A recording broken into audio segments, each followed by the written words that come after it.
I was looking through some old files of mine, and I came across an old game file of a scrapped game of mine that maybe some of you remember, but most likely most of you don't, because I made a video of it some years back.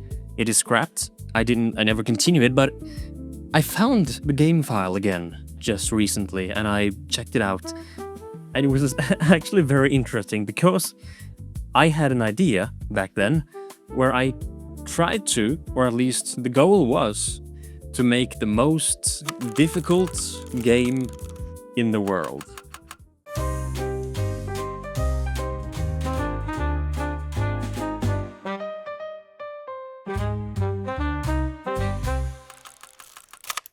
I believe I was inspired by Getting Over It, where I wanted to make a game that was insanely difficult, but was able to be mastered. It was something you could get good at and master, but it was intentionally difficult to the point where it was really frustrating, where it was just annoying to play. And I found this game again, and I tested it out. I played through it, and I couldn't play through it because I could not beat it. It was actually that frustrating. The game was simply called This Is a Hard Game. That was the name of it. And the intro for it was giving a message that it was intentionally a very frustrating game. It was supposed to be annoying and supposed to be really a bit uncomfortable to play. Here, as you can see in the tutorial section of the game, there isn't all that much depth to the movement or anything. It is a 2D platformer where you are supposed to run away from a wall of spikes that is constantly chasing you, and so you have to be quick or else the wall of spikes will catch up to you. But the tutorial here teaches you the moves, and there aren't a lot of them. You can walk, you can jump, and you can do some other stuff. But as you can see, just walking around and moving around is a bit awkward, because the character has this acceleration when he starts to move, and when you turn around, he kind of slides a bit and have to accelerate in the other direction. So the game has this slippery feeling, unless you stop moving and then going the other direction, because the character actually stops on the spot if you stop moving, but gaining momentum, that takes a few frames or a few milliseconds. And so if you just go back and forth, he will kind of slide back and forth, but if you walk to one direction, stop, and then immediately press the other direction, then the movement will be more snappy, and it's the exact same thing in the air. So the movement feels really awkward and heavy and slippery and not very snappy at all. And I think that was partly because this was made rather quick, and also because this was supposed to be, again, frustrating to play and hard to master. And making mistakes was supposed to be something you could do rather frequently. In addition to walking and jumping, this main character, Nick McPrick, as he was called, could also double jump, so he could jump mid-air. You could also wall jump, where you also could scale the same wall up. You don't have to switch between two different walls.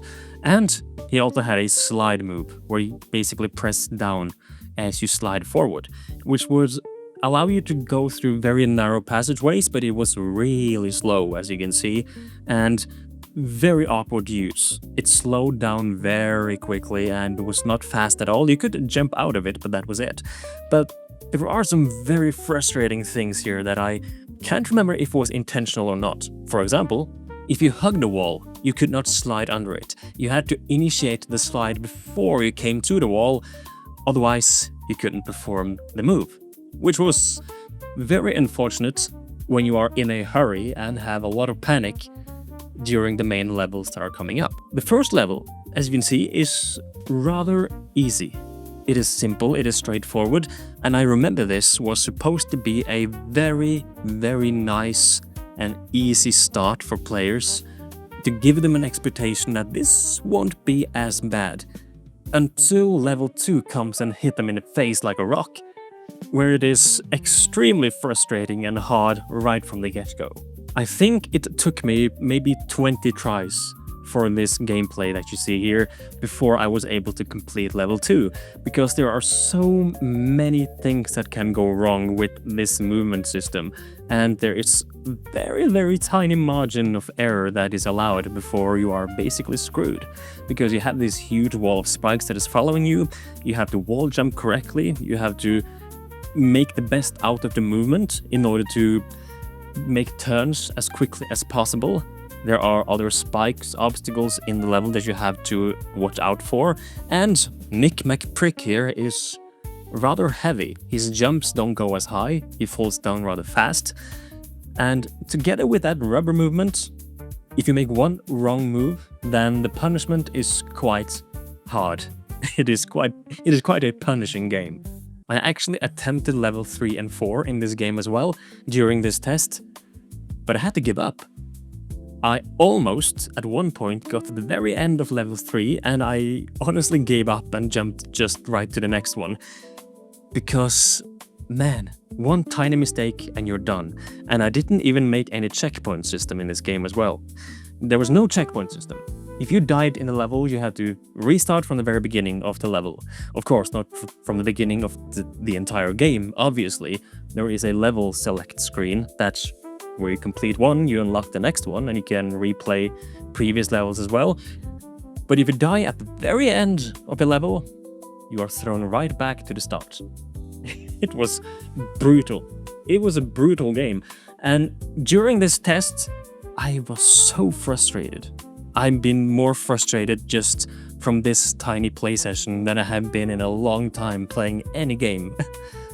So in a way, this demo, it achieved its goal that I originally had, of it being a very difficult game to master and something that was supposed to frustrate you to no end, and it did to me. Something that I think is a little cool about this little demo was that when you make a tiny mistake, or even before you make any mistakes, when you see that wall of spikes coming towards you, man, there is a bit of panic there. You get stressed. Especially if you, for example, are wall jumping up a single wall and you see that wall of spikes coming towards you. It's really easy to screw up the timing of the jumps. If you do that once, you're done. So in case you are interested, just for fun, I exported the demo of everything that is so far. I think there are 5 levels. I exported the game and uploaded it, so if you check the description, you can download it and play it for yourself. See if you can complete all 5 or 6 levels, whatever there is. If you can, shoot me an image or a video response or something on Twitter or X or YouTube or whatever. Because if you can complete it, well, you have achieved more than I have with this game. Because I gave up on winning this. So if you're interested, go ahead, download it, give it a try, see if the game gets to your nerves, or if you're able to control your rage better than I can. If you're interested to see more of my scrap projects, let me know. There's always room to showcase some more scrap creative projects that I had fun with at one point, but for some reason scrapped, gave up on, put on the shelf. Let me know. Drop a like if you enjoyed this video, I would really appreciate that, and I'll see you in the next one. Goodbye.